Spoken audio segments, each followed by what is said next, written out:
आज हम लोग अकाउंटेंसी के बारे में सीखने जा रहे हैं, अकाउंटिंग के बारे में सीखने जा रहे हैं।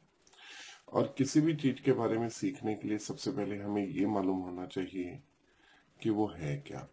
सो what is the meaning of accounting? Accounting word का मतलब क्या है?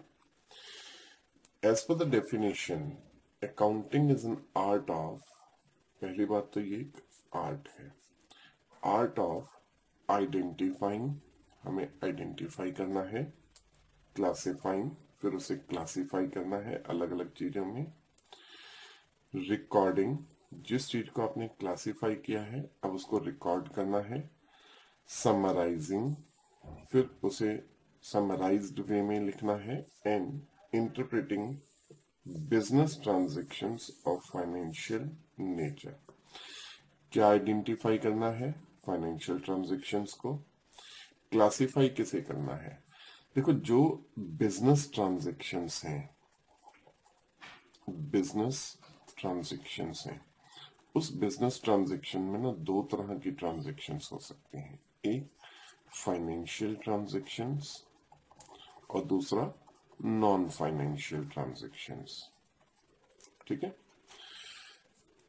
बिजनेस ट्रांजैक्शन की दोनों तरह की ट्रांजैक्शंस को पहले आपने आइडेंटिफाई करना है कि कोई भी ट्रांजैक्शन बिजनेस ट्रांजैक्शन है या नहीं है। और उसके बाद उसको दो पार्ट्स में जब आपने डिवाइड किया, क्लासिफाई किया, तो उनमें से हमें रिकॉर्डिंग सिर्फ फाइनेंशियल ट्रांजैक्शंस की करनी है। नॉन फाइनेंशियल ट्रांजैक्शंस जो होती हैं वो बुक्स ऑफ अकाउंट्स में रिकॉर्ड नहीं की जाती।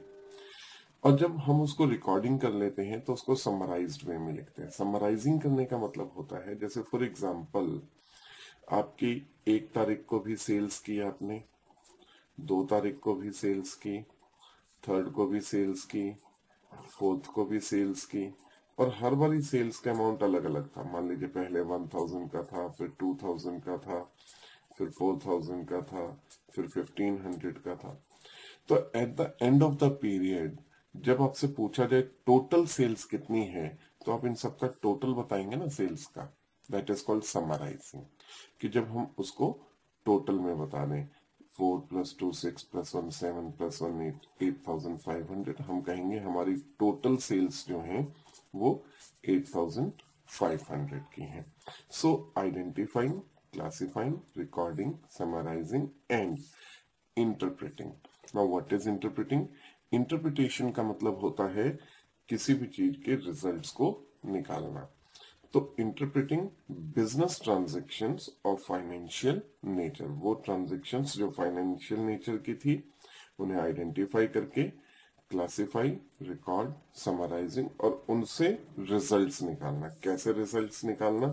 कि हमारा प्रॉफिट्स कितने हुए हैं, या अगर लॉसेस हुए तो वो कितने के लॉसेस हैं, हमारी टोटल एसेट्स कितने की हैं, हमारी टोटल लाइबिलिटीज कितने की हैं, हमें किसको कितना पैसा लेना है, किससे कितना पैसा देना है, इन सब चीजों को एक साथ निकाल लेना, वो इंटरप्रिटेशन है। हमें रिजल्ट्स को फाइंड आउट करना है। एंड अकाउंटेंसी सिर्फ यहीं पर खत्म नहीं हो जाती, अकाउंटेंसी से आगे है एंड कम्युनिकेटिंग। अब उस रिजल्ट को आगे आपने कम्युनिकेट करना है। किसे कम्युनिकेट करना है? It to the end users. End users, अब एंड यूजर्स कौन है? अभी हम लोग आगे इसी चैप्टर में पढ़ेंगे यूजर्स ऑफ अकाउंटिंग इंफॉर्मेशन। तो उन यूजर्स तक इन अकाउंटिंग इंफॉर्मेशन को पहुंचाना जो है, दैट इज कॉल्ड अकाउंटिंग। उसे हम अकाउंटिंग बोलते हैं। ध्यान से समझो एक बार दोबारा से, अगर मैं आपको बताऊं तो अकाउंटिंग जो है वो एक आर्ट है। सबसे पहली चीज जो आपको ध्यान में रखनी है कि it is an art. Art of किस चीज की आर्ट है? आइडेंटिफाइंग। बेटा ये वाले वर्ड्स बहुत ध्यान से पढ़ लीजिए क्योंकि ये आपको हर जगह यूज करने हैं। Art of identifying, classifying, recording, summarising, अब उसको समराइज भी करना है, इंटरप्रेटिंग, उनके रिजल्ट्स भी निकालने हैं, और रिजल्ट्स निकाल करके उनको आपने कम्युनिकेट करना है। किसे? यूजर्स को। ठीक है ना? So this is called accounting. ठीक है। I hope meaning of accounting समझ में आ गया होगा। आगे बढ़ते हैं। Next is meaning of accountancy. अक्सर स्टूडेंट्स के दिमाग में होता है कि अकाउंटिंग और अकाउंटेंसी एक ही चीज है। ऐसा नहीं है। अकाउंटिंग एक बिल्कुल डिफरेंट टर्म है और अकाउंटेंसी उससे वाइडर टर्म है। Now what is accounting?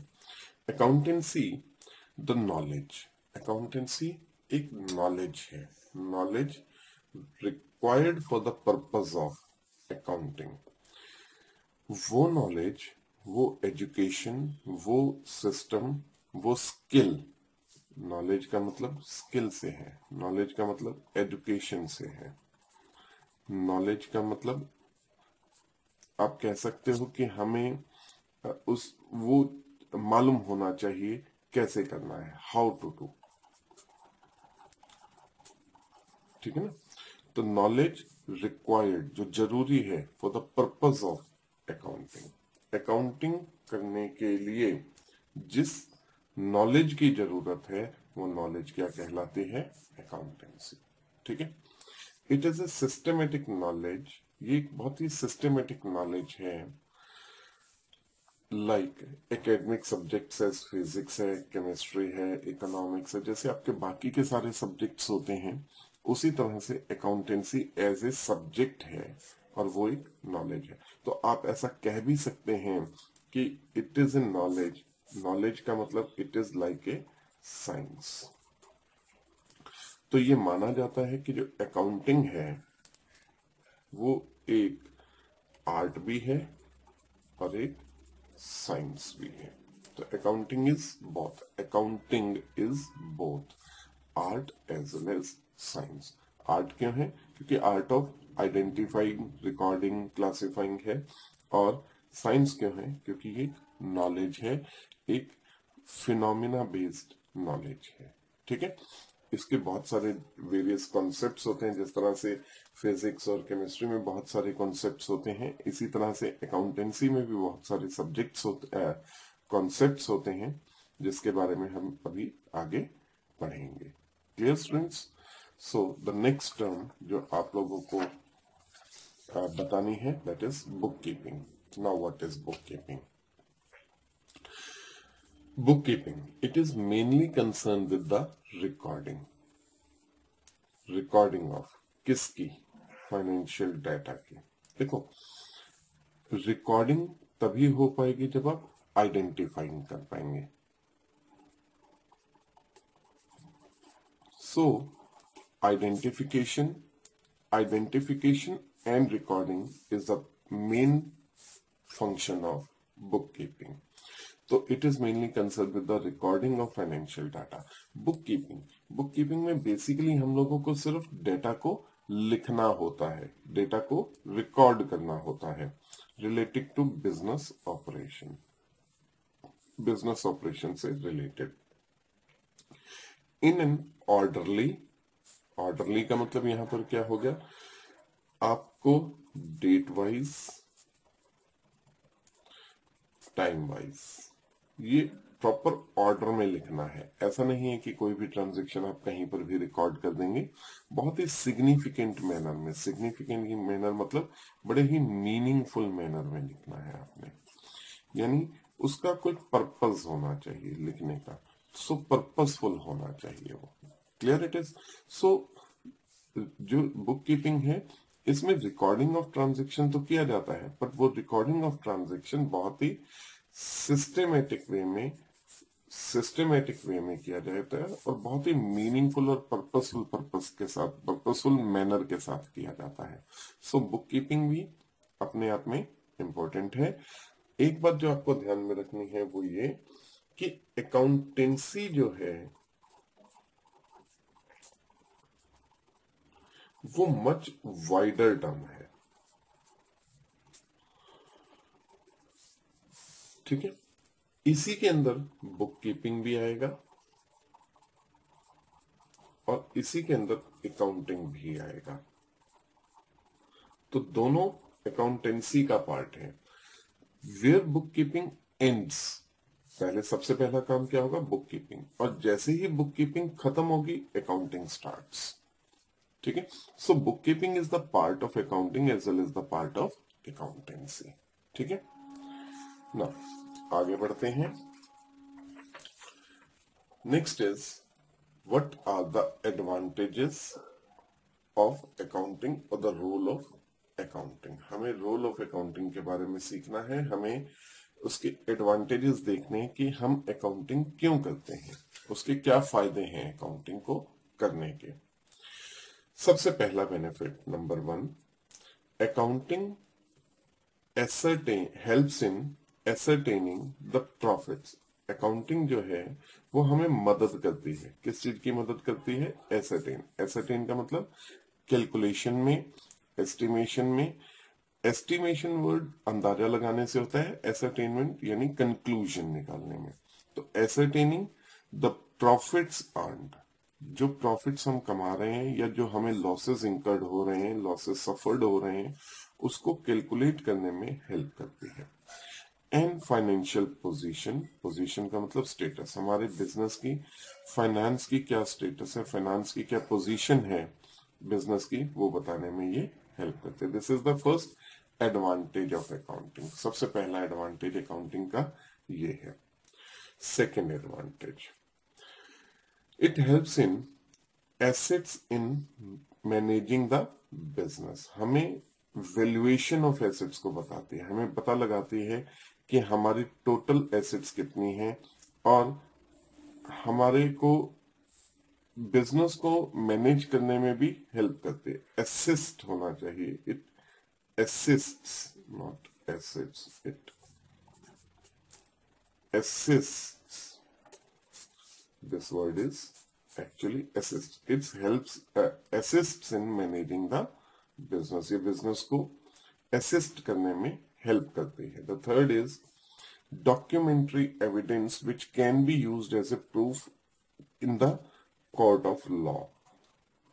In the court of law, documentary evidence होती है ये अकाउंटिंग। देखिए कोई भी अकाउंटिंग जो है, एक बार अगर आपने कोई भी अकाउंटिंग की है या कहीं पर भी कोई भी अकाउंटिंग की गई है, कोई भी बुक्स ऑफ अकाउंट्स हैं, तो वो कोर्ट ऑफ लॉ में एज ए एविडेंस किसी भी केस में एज ए प्रूफ मानी जा सकती है। सो इसे आप डॉक्यूमेंट्री एविडेंस के तौर पर बोल सकते हो। The fourth one is it replace memory. Replace memory का मतलब क्या होगा? देखो बहुत ही सिंपल सी चीज है, हम कितनी बातें याद रख सकते हैं? एक बिजनेस से रिलेटेड हम बहुत ही लिमिटेड सी ट्रांजैक्शंस को याद रख पाते हैं, और इतनी सारी ट्रांजैक्शंस को याद रख लेना और याद रखने के बाद उनसे रिजल्ट्स भी कैलकुलेट कर लेना, इट इज वेरी टफ। तो बेटर इज कि हम उसे लिख करके रख लें, तो रिकॉर्डिंग ऑफ ट्रांजैक्शन हो जाता है। जब एक बार हमने किसी चीज को लिख के रख लिया, अब हमें उसे याद रखने की जरूरत नहीं है। आप भी अपनी डे टू डे लाइफ में बहुत सारी अकाउंटिंग करते हो। कितने ऐसे स्टूडेंट्स हैं जिन्हें अपने सभी फ्रेंड्स के फोन नंबर्स याद हैं? सोचिए, बहुत ही रेयरली, बहुत ही कम फोन नंबर्स आपको अपने ध्यान में होंगे। ऐसा क्यों? क्योंकि आपने अपने मोबाइल फोन्स में सभी फोन नंबर्स को रिकॉर्ड कर लिया। अब आपको सिर्फ क्या याद रखना है कि आपने उस जिस पर्सन का फोन नंबर निकालना है उसका नाम क्या है। आप एक बार अपने मोबाइल फोन के सर्च में जाकर के अगर उस पर्सन का नाम टाइप करते हैं तो ऑटोमेटिकली आपके पास उस पर्सन का फोन नंबर, मोबाइल नंबर आ जाता है। सो आपको याद रखने की जरूरत नहीं है। So it replaces memory. इसका मतलब है कि आपकी जो मेमोरी है उसे रिप्लेस कर दिया अकाउंटिंग ने। अकाउंटिंग अब आपको याद रखने की जरूरत नहीं है। अगर एक बार आपने उन चीजों को रिकॉर्ड कर लिया है, लिख के रख लिया है, तो उन्हें बार बार याद रखने की जरूरत आपको नहीं है। आप उन्हें कभी भी रिट्रीव कर सकते हैं जब भी आपको जरूरत पड़े, वेन एवर इट रिक्वायर्ड। ठीक है। Next is it helps in resolving taxation matter. Resolving taxation matter यानी टैक्स से रिलेटेड जितनी भी चीजें होती हैं उनको रिजॉल्व करने में ये आपकी हेल्प करती है। रिजॉल्व करने का मतलब कितना टैक्स पे करना है, कब पे करना है, हमारी टैक्स लायबिलिटीज कितनी है, कितना एडवांस टैक्स पे करना है, लास्ट टाइम हमने कितना टैक्स पे किया था, नेक्स्ट टाइम के लिए अगर आपने कोई प्रोविजंस बनाने हैं। सो ये जो अकाउंटिंग है इन सब चीजों में आपको हेल्प करती है। Helps in the case of sale of a business. अगर आपको कभी भी अपने बिजनेस को बेचने की जरूरत है तो आप उस बिजनेस को कितने दामों में बेचेंगे, किस प्राइस पर आप अपने बिजनेस को बेचेंगे, इस बात को कैलकुलेट करने में भी अकाउंटेंसी आपकी हेल्प करती है, अकाउंटिंग आपकी हेल्प करती है।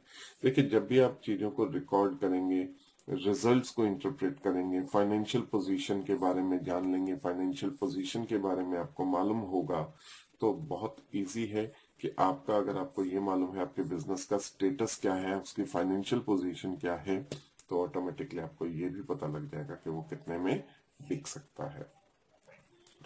Next is it's helps the manager in planning. Manager को हेल्प करता है प्लानिंग करने में, डिसीजन मेकिंग करने में, and controlling the business operations. देखिए, पॉलिसीज बनाने में, प्लानिंग करने में और इन सब चीजों में अकाउंटिंग हमें काफी हेल्प करती है। हमें मैनेजमेंट को हेल्प करती है इस बात को प्लानिंग करने में कि हमें कितने की मैन्युफैक्चरिंग करनी है, नया कितने यूनिट्स प्रोड्यूस करने हैं, मार्केट में कितने यूनिट सेल हो सकते हैं, लास्ट टाइम हमारी सेल कितनी थी, उस सेल की डिमांड किस तरह से थी, हमारे प्रोडक्ट्स की डिमांड मार्केट में कैसी है, अगर एडवर्टाइजमेंट की जरूरत है तो एडवर्टाइजमेंट करनी है, कैसी करनी है, किस एरिया में ज्यादा एडवर्टाइजमेंट करनी है। इस तरह की चीजों की जानकारी जो है, इस तरह की चीजों के बारे में जो इंफॉर्मेशन है, वो प्लानिंग और डिसीजन मेकिंग में बहुत हेल्प करती है। सो अकाउंटिंग हमें इस तरह की इंफॉर्मेशन प्रोवाइड कराती है जिससे मैनेजर्स को उसकी प्लानिंग पार्ट में हेल्प मिलती है। क्लियर इट इज ना? So these are the advantages of accounting. आगे बढ़ते हैं। Next, which is also very important, what are the limitations of accounting. हमें लिमिटेशंस के बारे में भी जानना होगा स्टूडेंट्स कि अकाउंटिंग की लिमिटेशंस क्या है। जरूरी नहीं है कि अकाउंटिंग सिर्फ हमें हेल्प करती है, इसकी बहुत सारी ऐसी लिमिटेशंस भी हैं अकाउंटिंग की जिसके बारे में मालूम होना बेहद जरूरी है। पहली limitation, it is not absolutely exact. पूरी तरह से सही हो हम ये नहीं मान सकते हैं। उसका रीजन क्या है? Because it is based on different estimates made by different people. किस तरह के एस्टिमेट्स? अकाउंटिंग तो रिकॉर्डिंग से होती है, अकाउंटिंग तो ट्रांजैक्शंस के थ्रू होती है, फिर हम किस तरह का एस्टिमेशन लेते हैं। देखिए, कुछ इस तरह के एस्टिमेशंस होते हैं, जैसे फॉर एग्जांपल अगर आपको डेप्रिसिएशन लगाना है तो उस डेप्रिसिएशन की परसेंटेज कितनी होगी? पहला एस्टिमेशन। ये तो कोई जरूरी नहीं है कि जितने परसेंटेज मैं सोच के चल रहा हूं डेप्रिसिएशन लगे, उतना ही डेप्रिसिएशन लग रहा है एसेट्स पे। एसेट्स पे डेप्रिसिएशन कम भी लग सकता है, एसेट्स पे डेप्रिसिएशन ज्यादा भी लग सकता है। दूसरा, मैंने अपने स्टॉक का वैल्यूएशन किया, फिजिकल वैल्यूएशन ऑफ स्टॉक किया, और उसकी मार्केट वैल्यू कम होगी या ज्यादा होगी, हमें ये मालूम नहीं होता है। सो कुछ एस्टिमेशंस हमें लेने पड़ते हैं और वो एस्टिमेशन डिफरेंट पीपल के अपने ओपिनियन के हिसाब से होते हैं। कुछ लोग बायस्ड हो जाते हैं किसी चीज को लेकर के, तो उससे उनके जो डिसीजंस होते हैं वो भी बायस्ड डिसीजंस हो जाते हैं। सो हम ये कह नहीं सकते कि accounting is absolutely exact. So accounting is not absolutely exact. Second, all items are shown at historical values as it ignores price level changes. हम जितने भी वैल्यूज होते हैं ना उसको हिस्टोरिकल वैल्यूज में दिखाते हैं। हिस्टोरिकल वैल्यूज का मतलब होता है हम उसे अपने परचेज प्राइस पर दिखाते हैं, जिस प्राइस पर हमने उसको खरीदा है। और अगर कोई मार्केट में उसके प्राइस लेवल चेंजेस हैं, प्राइसेस में कोई चेंजेस हो रहे हैं, तो उन चेंजेस को हम अपनी अकाउंटिंग में शो नहीं करते, उन चेंजेस को हम अपनी अकाउंटिंग में कोई भी जगह नहीं देते हैं। जिसकी वजह से होता क्या है कि हमारी जो फाइनेंशियल पोजीशन ऑफ बिजनेस है, हम कह तो रहे हैं कि ये फाइनेंशियल पोजीशन ऑफ बिजनेस को दिखाने में हेल्प करता है, पर एक्चुअली एग्जैक्ट वैल्यू वो नहीं दिखा पाता, क्योंकि हमने जो एसेट्स भी शो की हैं वो हिस्टोरिकल वैल्यूज पर शो की हैं, जिसकी वजह से वो बायस्ड हो गया है। रिकॉर्ड्स ओनली मॉनेटरी ट्रांजैक्शंस, ये सिर्फ मॉनेटरी ट्रांजैक्शंस की रिकॉर्डिंग करता है, सिर्फ फाइनेंशियल ट्रांजैक्शंस की रिकॉर्डिंग करता है, और उन ट्रांजैक्शंस को जो नॉन मॉनेटरी ट्रांजैक्शंस होते हैं उन्हें अवॉइड कर देता है।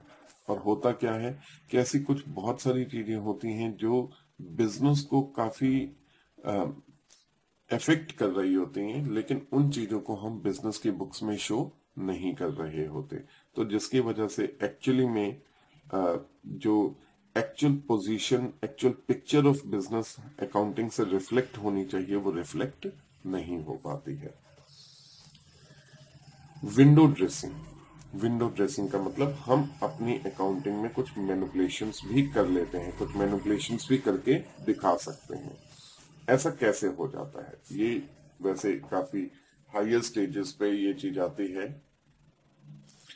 Omission of qualitative information, omission of qualitative information, omission यानी भूल जाना, क्वालिटेटिव इंफॉर्मेशन का मतलब वो इंफॉर्मेशन जो नॉन मॉनेटरी है पर बिजनेस के पॉइंट ऑफ व्यू से काफी इंपॉर्टेंट होती है, such as calibre of the management, आपका मैनेजमेंट कितना कैलिबर है, उसमें कितनी कैलिबर है, क्या क्या कर सकता है। Quality of the product, product की क्वालिटीज कैसी हैं, अच्छी क्वालिटी ऑफ प्रोडक्ट है तो मार्केट में ऑब्वियसली ज्यादा अच्छा बिकेगा, उसकी डिमांड भी ज्यादा अच्छी होगी। उतना अच्छा प्रोडक्ट नहीं है तो उसकी डिमांड ऑटोमेटिकली लो हो जाएगी, चाहे एडवर्टीजमेंट कैसी भी कर लीजिए आप उसकी। Health of the proprietor, businessman की अपनी हेल्थ, बिजनेस में वो कितना काम कर पा रहा है, उसकी हेल्थ किस तरह से है, हेल्थ कॉन्स्टेंट्स क्या है। तो ये सब चीजें जो होती हैं ये बिजनेस में रिकॉर्डिंग ऑफ ट्रांजैक्शन के टाइम पे हम इन सब चीजों को रिकॉर्ड नहीं करते हैं, और क्योंकि इनकी रिकॉर्डिंग नहीं हो पाती है तो एक true picture of accounting information नहीं आ पा रही होती है। Based on accounting concepts and conventions, मैंने आपको बताया था कि अकाउंटेंसी जो होती है, अकाउंटिंग जो होती है वो एक तरह से साइंस है। साइंस है क्योंकि वो बेसिक कॉन्सेप्ट्स एंड कन्वेंशंस पर बेस्ड होती है, और ये भी अकाउंटिंग की एक अपनी लिमिटेशंस है क्योंकि वो उससे बाहर नहीं जा सकती है, ठीक है ना। Next is influence by personal judgement, वो बायसनेस, बायसनेस यानी कि कोई भी इंफॉर्मेशन जो है, कोई भी डिसीजन मेकिंग जो है वो पर्सन टू पर्सन डिफरेंट हो सकता है।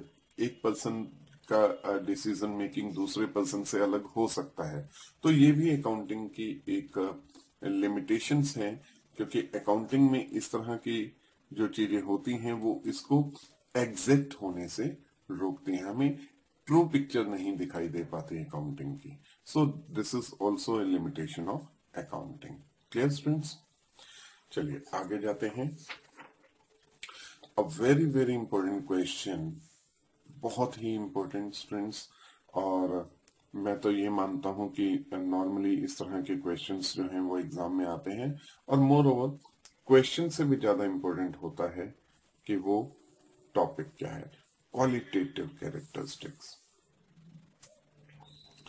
क्वालिटेटिव कैरेक्टरिस्टिक्स का मतलब क्या है कि अकाउंटिंग अपने आप में एक ऐसा सोर्स होता है, एक ऐसी नॉलेज है जो जिसकी अपनी कुछ फीचर्स हैं, कुछ अपने उसकी क्वालिटीज होती हैं। ऐसी कौन सी क्वालिटीज हैं, ऐसे कौन से क्वालिटेटिव कैरेक्टरिस्टिक हैं अकाउंटिंग के, देखते हैं। सबसे पहला क्वालिटेटिव कैरेक्टरिस्टिक होता है रिलायबिलिटी ऑफ अकाउंटिंग इंफॉर्मेशन। जैसा कि मैंने आपको अभी से पहले भी बताया था कि अकाउंटिंग इंफॉर्मेशंस जो होती हैं वो as a documentary evidence court of law में प्रोड्यूस की जा सकती हैं, ठीक है ना। तो ऐसा क्यों होता है? Because of the reliability. हमारी अकाउंटिंग इंफॉर्मेशन जो होती हैं वो इतनी रिलायबल होनी चाहिए या इतनी रिलायबल होती हैं कि उसे कोर्ट ऑफ लॉ में भी एज ए एविडेंस जगह मिलती है। Accounting information should B reliable, वो रिलायबल होनी चाहिए, शुड बी रिलायबल, वो रिलायबल होनी चाहिए। It should be based upon verifiable documentary evidence, should be based, वो बेस्ड होनी चाहिए किस चीज पे? Verifiable documentary evidence. हमने जो अकाउंटिंग की है वो बातें सुन के नहीं होनी चाहिए किसी से। मैंने एक अकाउंटेंट है और उसने एक सेल्समैन से पूछा कितने की सेल कर दी? सर यही कोई 7,000 8,000 की, 7,500 की सेल कर दी होगी। तो अब मुझे नहीं पता एज एन अकाउंटिंग में 7,000 की सेल लिखूं, 7,500 की लिखूं, 8,000 की लिखूं। बीइंग एन अकाउंटेंट मैं उससे क्या मांगूंगा कि मुझे सारे वाउचर्स दिखाइए, मुझे रसीद्स दिखाइए। जब मेरे पास रसीद्स आ जाएंगी तो रिसीट्स को देख करके, उसके टोटल को देख करके मैं ये जजमेंट लूंगा कि टोटल सेल कितनी है। तो मेरे पास वेरीफिएबल वो रिसीट्स, डॉक्यूमेंट्री एविडेंस होना चाहिए, तभी मैं अकाउंटिंग कर पाऊंगा ना। It should be free from bias and personal judgement. वो कह रहे हैं कि अकाउंटिंग में पर्सनल जजमेंट के लिए कोई जगह नहीं होनी चाहिए। It should be free from होना चाहिए on the part of those who are providing it. जो लोग अकाउंटिंग इंफॉर्मेशन को प्रोवाइड करवा रहे हैं, जो लोग अकाउंटिंग इंफॉर्मेशन को बता रहे हैं, उन लोगों के पर्सनल जजमेंट्स के लिए यहां पर कोई भी जगह नहीं होनी चाहिए। वो ये ना बता पाए मेरे हिसाब से ऐसा होना चाहिए। अरे आपके हिसाब से कैसा होना चाहिए हमें ये नहीं देखना है। हमें ये देखना है कि वो जो डॉक्यूमेंट्री एविडेंस दिए जा रहे हैं, वो जो हमारी इंफॉर्मेशन अकाउंटिंग की बुक्स में लिखी जा रही है वो कितनी रिलायबल है। ठीक है ना? तो बायसनेस के लिए, पर्सनल जजमेंट्स के लिए अकाउंटिंग में कोई भी जगह नहीं होनी चाहिए। Second is relevance of accounting information. Accounting information ना रेलिवेंट इंफॉर्मेशन होनी चाहिए। रेलिवेंट का मतलब सिर्फ वही इंफॉर्मेशन होनी चाहिए जो जरूरी होती है। इधर उधर की छोटी बड़ी सब तरह की इंफॉर्मेशन को अकाउंटिंग में जगह देना एक्चुअली अकाउंटिंग के लिए भी अच्छा नहीं है। वो कह रहे हैं accounting information should be relevant. The information is set to be relevant. कब वो कही जाएगी relevant? When it affects the decision making ability of its user. वो रेलिवेंट तभी मानी जाएगी जब वो डिसीजन लेने वाले के डिसीजन को इफेक्ट करने की क्षमता रखती हो। जब उसमें इतनी कैपेबिलिटी है उस अकाउंटिंग इंफॉर्मेशन में कि कोई भी पर्सन जो डिसीजन लेना चाहता है वो किस तरह के डिसीजंस ले, किस तरह से डिसीजन ले, इस चीज को इफेक्ट कर दे, तो ऐसी इंफॉर्मेशन को हम रेलिवेंट इंफॉर्मेशन बोलते हैं। Any information which would have changed the result of the business is considered as relevant information. ऐसा कोई भी इंफॉर्मेशन जो which would have changed, जो चेंज कर सके the results of the business, business के रिजल्ट्स को, ऐसे इंफॉर्मेशन को हम रेलिवेंट इंफॉर्मेशन बोलते हैं। ठीक है ना? Next, understandability of the accounting information. Now what is the meaning of understandability? देखिए, accounting is an art as well as a science. Art क्यों है? क्योंकि उसमें प्रेजेंटेशन होती है। अकाउंटिंग इंफॉर्मेशन को हम डिफरेंट वेज से प्रेजेंटेशन दे सकते हैं, बट वो जो डिफरेंट वेज से प्रेजेंटेशन दी जाती है वो प्रेजेंटेशन किस तरह से होनी चाहिए, वो हमें इंफॉर्मेशन को किस तरह से प्रोड्यूस करना चाहिए, वो इंफॉर्मेशन किस तरह से हमें लोगों तक पहुंचानी है, वो इस तरह से होनी चाहिए कि लोग उसको समझ भी सकें, वो उसको अंडरस्टैंडेबल होनी चाहिए। The accounting information must be recorded, classified and interpreted in such a manner, इस तरह से होनी चाहिए that it is easily understood by it's user. उसका यूजर ऑफ अकाउंटिंग इंफॉर्मेशन जो है उसे ये बात आसानी से समझ आने लायक होनी चाहिए, उसे इजीली समझ में आ जाए क्या लिखा है, कैसे लिखा है और उसका मतलब क्या है। The information should B clear, exact and be provided in its simplest form to the users such as employers को, creditors को, जो भी इसके अकाउंटिंग इंफॉर्मेशन के यूजर ऑफ अकाउंटिंग इंफॉर्मेशन होते हैं उन तक ये इंफॉर्मेशन इस तरह से पहुंचानी है कि उनको इजीली ये बात समझ में आ जाए। And the last is comparability. Now what is comparability of accounting information?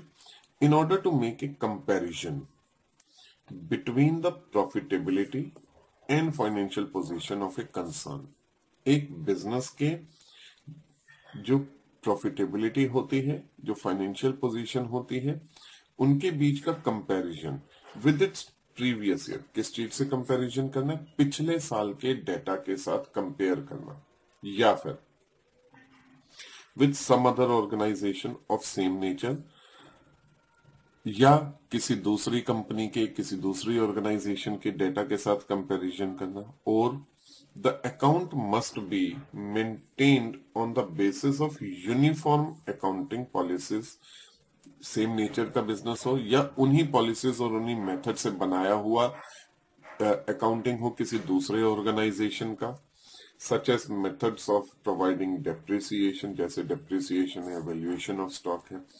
तो उनके बीच में कंपेरेबिलिटी होनी चाहिए, वो कंपेयर हो जाने चाहिए, वो कंपेरेबल होने चाहिए data.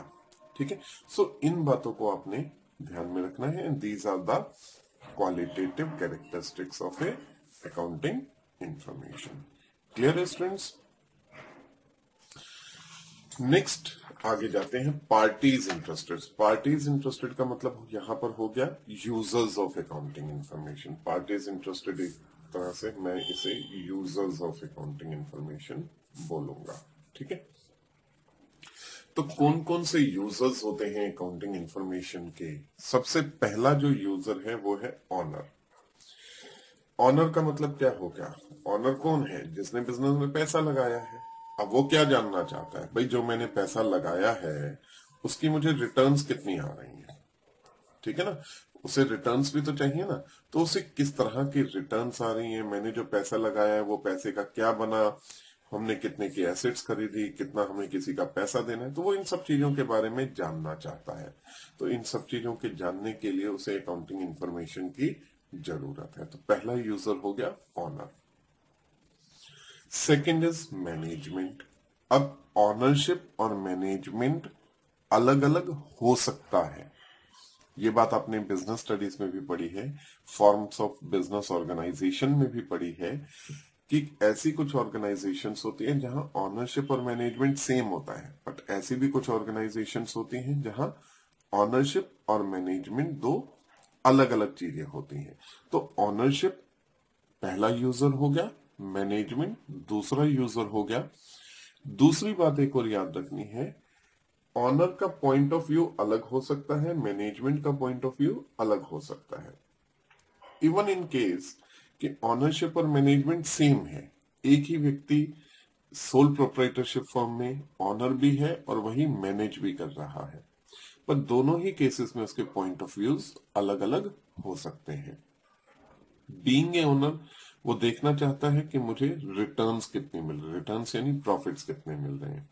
But being a management manager वो देखना चाहता है कि मुझे डिसीजंस लेने हैं, प्रॉपर डिसीजंस लेने हैं।